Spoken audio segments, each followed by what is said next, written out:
we hold this truth to be evidence that all men are created equal.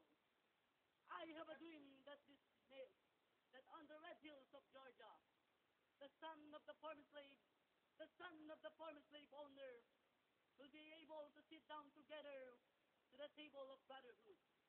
I have a dream that one day even the state of Mississippi, a state sweltering with the heat of injustice, sweltering with the heat of oppression, will be transformed into unwashed freedom and justice.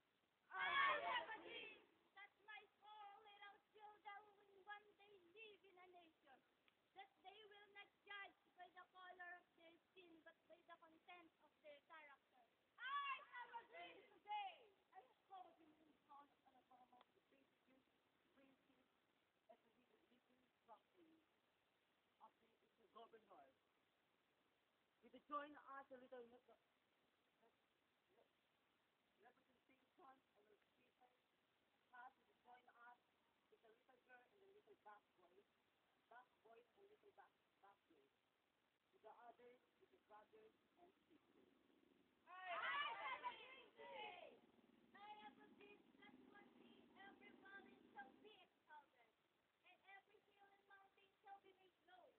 The rough places will be made deep, the crooked places will be made straight, and the glory of Lord shall be revealed, and all flesh shall see it together. This is our hope. This is the faith that I will draw back to the south with. With this faith, we will be able to haul out of the mountain of despair a stone of hope. With this faith, we will be able to transform the jingling discards of our nation into a beautiful symphony of brotherhood. With this faith, we will be able to work together, to pray together, to struggle together, to go to jail together, to stand up for freedom together, knowing that we'll be free one day. And this will be the day when all of God's children be able to sing with new meaning. Peace of thee, sweet land and of liberty.